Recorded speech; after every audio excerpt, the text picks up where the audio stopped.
السلام علیکم ورحمۃ اللہ وبرکاتہ۔ سواریوں پر نماز پڑھنے کا بیان۔ چاہے شرعی مسافر ہو یا نہ ہو، جب سواری پر کہیں جا رہا ہو تو شہر کی حدوں سے نکل کر سواری پر بھی نفل پڑھ سکتا ہے کہ سواری پر بیٹھے بیٹھے اشارے سے پڑھے، یعنی سجدے کے لیے رکوع سے زیادہ جھکے، سر زمین پر نہ رکھے۔ اگر زمین پہ سجدہ کیا یا کوئی چیز آگے رکھ کے اس پہ سجدہ کر لیا تو یہ جائز نہیں ہے، اور جس طرف سواری جاتی ہوئے اسی طرف منہ کر کے پڑھے،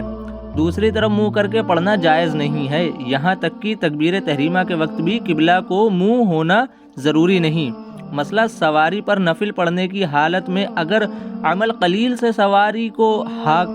ہاکا، مثلاً ایک پاؤں سے ایڑی لگا دی اور یا پھر کوڑا مار دیا یا ڈرایا تو حرج نہیں، اور بلا ضرورت یہ جائز بھی نہیں ہے۔ مسئلہ یہ ہے کہ فرض اور واجب نمازیں اور فجر کی سنت اور جنازے کی نماز اور منت کی نماز اور سجدہ تلاوت جس کی آیت زمین پر پڑھی، اور وہ نفل جس کو زمین پر شروع کر کے توڑ دیا، یہ سب نمازیں سواری پر بلا عذر جائز نہیں، اور عذر کی صورت میں بھی ان سب کی ادا کے لیے یہ شرط ہے کہ اگر ہو سکے تو سواری کو قبلہ رخ کھڑا کر کے پڑھے، ورنہ جیسے بن پڑے ویسے ہی ادا کر لے۔ کن عذروں سے سواری پر نماز ہو سکتی ہے؟ سواری پر جن عذروں سے ان سب کو مذکور بالا نماز کا پڑھنا جائز ہوتا ہے وہ عذر یہ ہیں: پانی برس رہا ہو یا اتنی کیچڑ ہو کہ اتر کر پڑے گا تو منہ دھس جائے گا یا کیچڑ میں بھر جائے گا، یا جو کپڑا بچھائے گا وہ بالکل لتھڑ جائے گا، یعنی کہ اس میں بالکل چلا جائے گا کیچڑ کے اندر، اور اس صورت میں اگر سواری نہ ہو تو کھڑے کھڑے اشارے سے پڑھے، ساتھی چلے جائیں گے، یا سواری کا جانور شریر ہے، سوار ہونے میں دشواری ہوگی، یعنی کہ سواری کا جانور بہت لمبا ہے تو پھر مددگار کی ضرورت ہوگی اور مددگار موجود نہیں ہے، مرض میں زیادتی ہو جائے گی، جان مال یا عورت کی آبرو کا ڈر، اور چلتی گاڑی پر نماز پڑھنے کا حکم یہ ہے کہ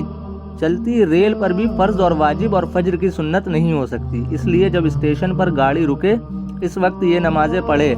اور اگر دیکھے کہ وقت جاتا ہے تو جس طرح بھی ممکن ہو پڑھ لے، پھر جب موقع ملے تو دوبارہ ادا کر لے۔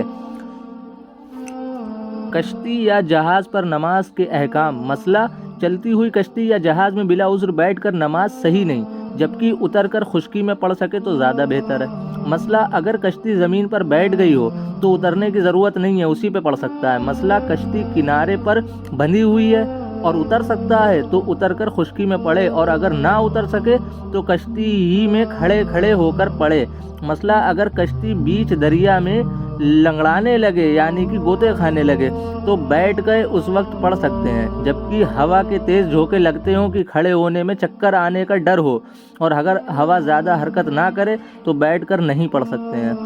اور کشتی پر نماز پڑھنے میں قبلہ رخ ہونا ضروری ہے۔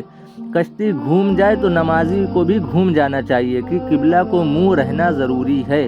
اور اگر اتنی تیز گردش ہے کہ قبلہ کو منہ کرنے سے عاجز ہے تو اس وقت ملتوی رکھے، ہاں اگر وقت جاتا دیکھے تو فوراً ادا کر لے۔